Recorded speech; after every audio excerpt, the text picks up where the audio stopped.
이 고금리 기조가 이어지면서 서민들의 대출이자 부담이 커진 가운데 미국 실리콘밸리은행 사태 등으로 금융시장의 불확실성도 커졌습니다.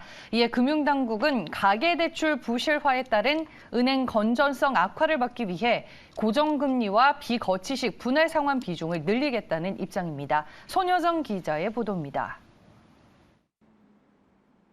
금융감독원이 다음 달부터 은행을 대상으로 장기 주택담보대출의 구조를 개선하라는 행정지도에 나설 예정입니다.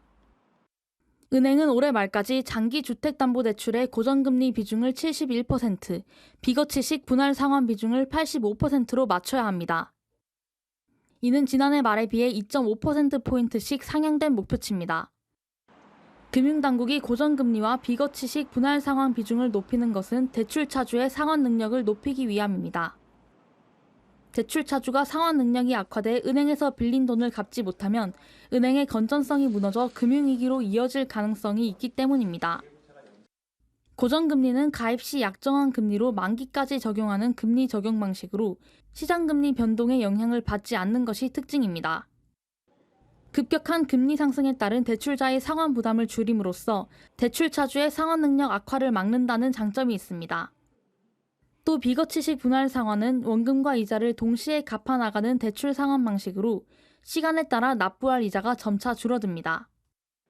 대출차주는 만기에 큰 금액을 일시 상환하는 부담을 덜고 은행은 대출 미상환에 따른 위험을 방지하는 방식입니다. 다만 금리가 혼돈에 빠진 상황에서 고정금리가 유리할지 의문이라는 우려도 제기됩니다. 고정금리와 변동금리의 차이가 계속해서 줄어들고 있고 향후 기준금리 인상 여부에 따라 상황이 변할 수 있기 때문입니다.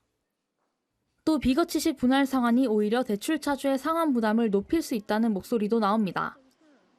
만기에 목돈을 갚아야 하는 부담은 줄일 수 있지만 매달 당장 납부해야 하는 금액은 커져 가계의 부담이 될 수 있다는 겁니다.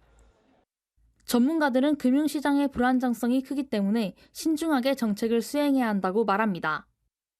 방향의 타당성에도 불구하고 고정금리를 확대하는 부분 내지는 비거치식을 확대하는 부분이 오히려 부담이 될 수 있는 부분도 있기 때문에 향후에 금리가 보다 안정화된 이후에 정책을 수행하는 것이 필요할 것으로 생각되고요.